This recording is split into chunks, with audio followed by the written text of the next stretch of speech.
प्रधानमंत्री नरेंद्र मोदी स्लोवाकिया के दौरे पर हैं और आप इस समय देख रहे हैं प्रधानमंत्री ब्रातिस्लावा कैसल में मौजूद हैं प्रधानमंत्री रॉबर्ट फिट्जो के साथ।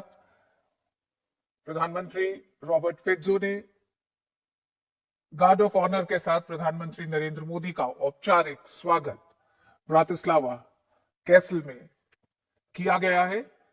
यहां से प्रधानमंत्री अपनी इस यात्रा में दोनों देशों के संबंधों को एक नए आयाम पर ले जाने के लिए अब से थोड़ी ही देर में द्विपक्षीय वार्ता होगी। हम बता दें कि दोनों देशों के बीच द्विपक्षीय व्यापार 1.8 अरब डॉलर है, जिसमें भारत का निर्यात तकरीबन 1.52 अरब डॉलर और आयात 284 मिलियन डॉलर रहा है।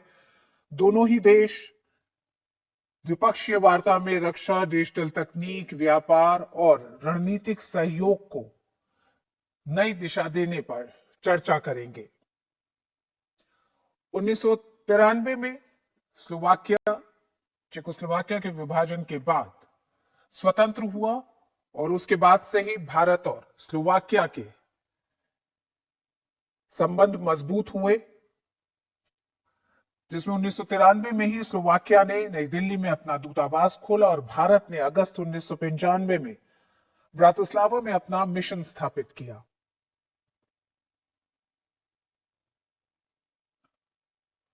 उन्नीस से भारत और स्लोवाकिया के रिश्तों को नया आयाम, नई ऊंचाई देते हुए प्रधानमंत्री का यह दौरा बेहद अहम है। ये कई लिहाज से अहम है क्योंकि इन 33 सालों में प्रधानमंत्री नरेंद्र मोदी भारत के पहले प्रधानमंत्री हैं जो स्लोवाकिया का दौरा कर रहे हैं।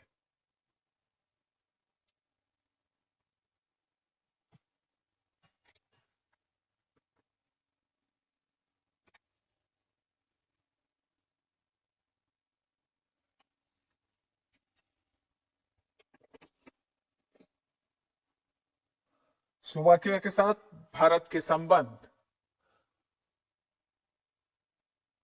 विभिन्न मोर्चों पर एक तरह से स्लोवाकिया भारत के समर्थन में रहा है।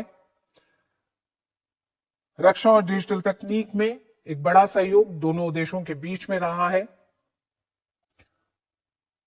यूरोप के केंद्र में स्थित होने के कारण स्लोवाकिया भारतीय कंपनियों के लिए यूरोपीय बाजार में प्रवेश का एक महत्वपूर्ण द्वार है और ईयू के साथ मुक्त व्यापार समझौते के बाद स्लोवाकिया और भारत के बीच में व्यापार संबंधों को और मजबूत करने के कई ऐसे नए क्षेत्र हैं जिसमें आज प्रधानमंत्री मोदी और प्रधानमंत्री रॉबर्ट फिट्जो के बीच चर्चा होने की संभावनाएं हैं।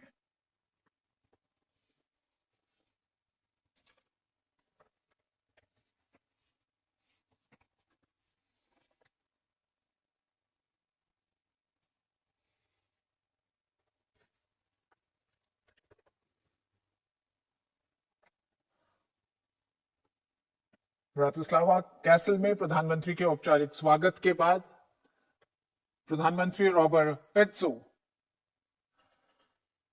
अपने तमाम उच्च अधिकारियों, अपने कैबिनेट से मुलाकात कराते हुए प्रधानमंत्री नरेंद्र मोदी अपने प्रतिनिधिमंडल से उनकी मुलाकात कराते हुए, और इस समय आप देख रहे हैं ये पंचतंत्र की वो कहानियां हैं जिनको प्रदर्शित किया गया है। पंचतंत्र भारतीय संस्कृति का एक अमूल्य और प्राचीन ग्रंथ है जिसे प्रधानमंत्री मोदी अक्सर अपनी कूटनीति और बच्चों के साथ बातचीत में प्रमुखता से उठाते रहे हैं।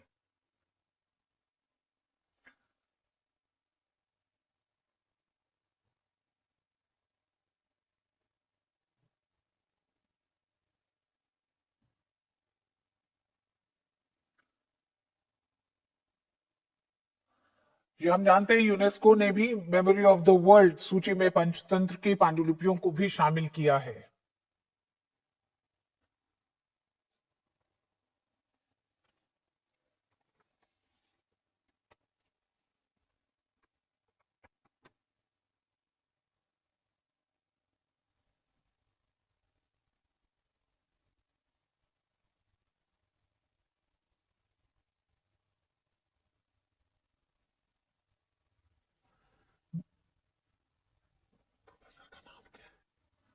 प्रोफेसर साहब हमारे साथ लगातार जुड़े हुए हैं।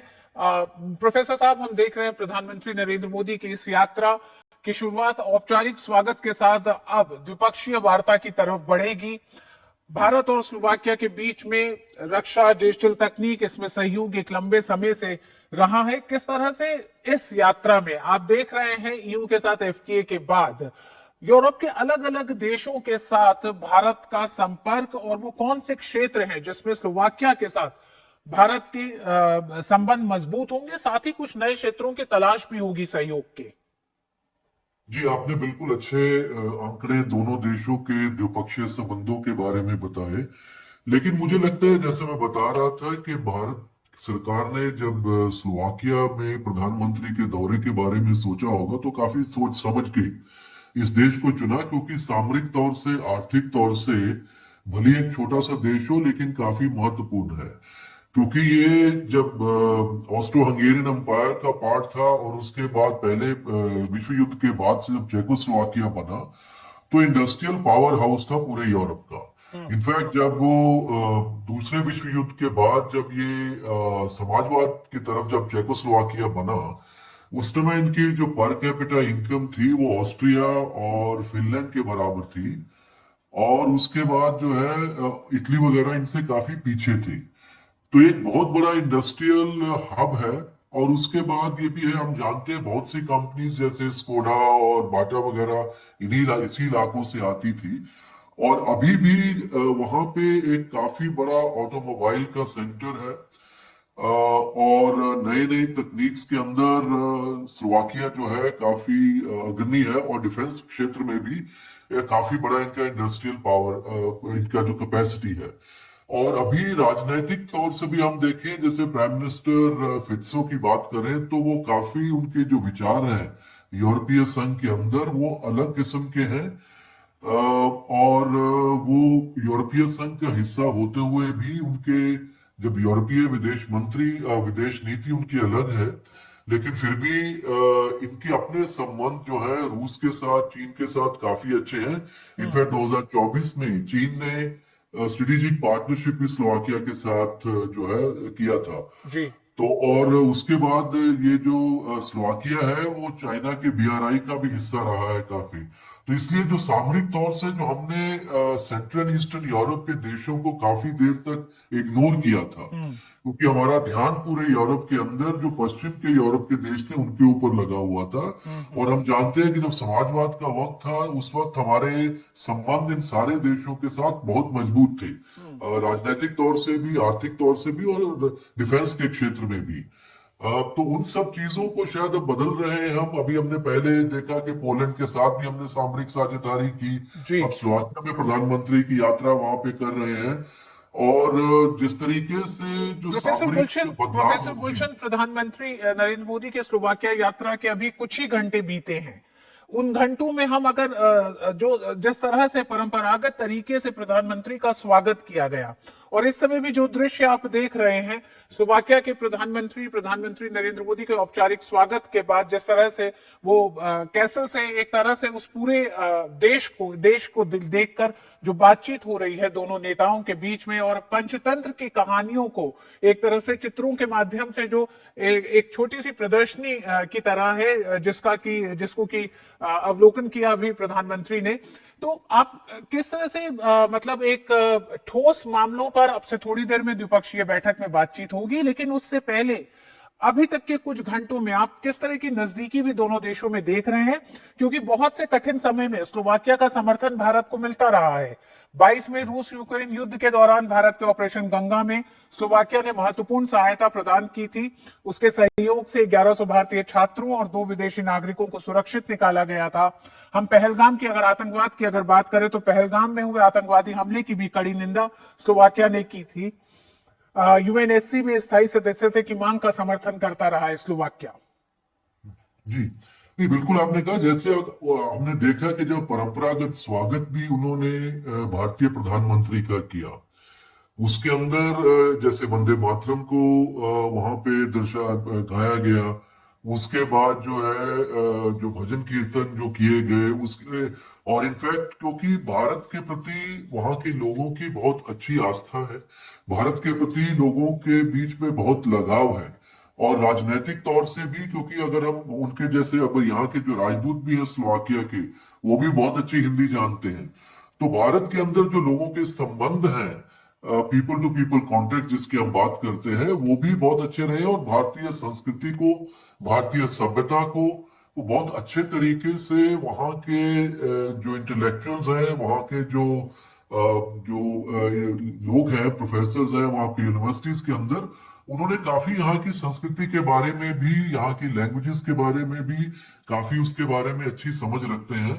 उसी का नतीजा हम देख रहे हैं कि उन्हीं सब चीजों को जिनका कॉन्टेक्स्ट इनको लगता है कि आज के उभरते हुए भारत में जिस तरह की चीजों को भारत में सराहा जाएगा, उन्होंने बिल्कुल उन्हीं चीजों को भारत के सामने, भारत के प्रधानमंत्री की जब वो उनकी जो उनको जो वेलकम कर रहे हैं, तो उसमें उन्हीं सब चीजों को उन्होंने रखा, क्योंकि वो जानते हैं कि आज का जो भारत है वो एक सिविलाइजेशनल कंट्री के तौर से जाना चाहता है। आज का जो भारत है वो एक बड़ी उभरती हुई आर्थिक शक्ति के रूप में जाना जाता है, और उसी भारत के साथ वो कनेक्ट करना चाहते हैं। और क्योंकि अब यूरोपीय संघ के भी वो हिस्सा है, और यूरोपीय संघ का एक बहुत महत्वपूर्ण हिस्सा है।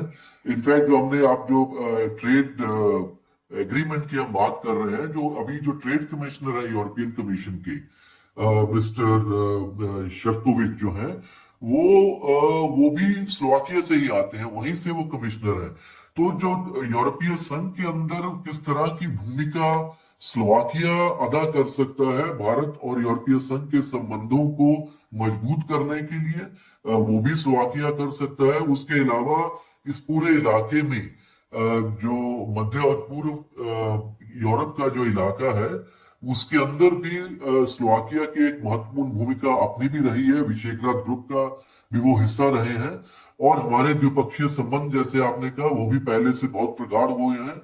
और जो प्राइम मिनिस्टर फित्सो हैं, वो उनकी अपनी, जैसे मैं बता रहा था, वो अपने किस्म की एक पॉलिटिक्स है, वो भी चौथी बार प्रधानमंत्री बने हैं वहां के, तो वो भी एक पुराने नेता हैं वहां के। और उससे पहले जब वो चेकोस्लोवाकिया होता था तो चेक कम्युनिस्ट पार्टी के भी हिस्सा हुआ करते थे, बहुत पुराने नेता हैं। तो सारी राजनीति इस इलाके की, पूरे यूरोप की, पूरे दुनिया की वो राजनीति भी अच्छी तरह समझते हैं। तो मुझे लगता है इसीलिए इस पूरे इलाके में जब हम अपने आप को कनेक्ट करना चाहते हैं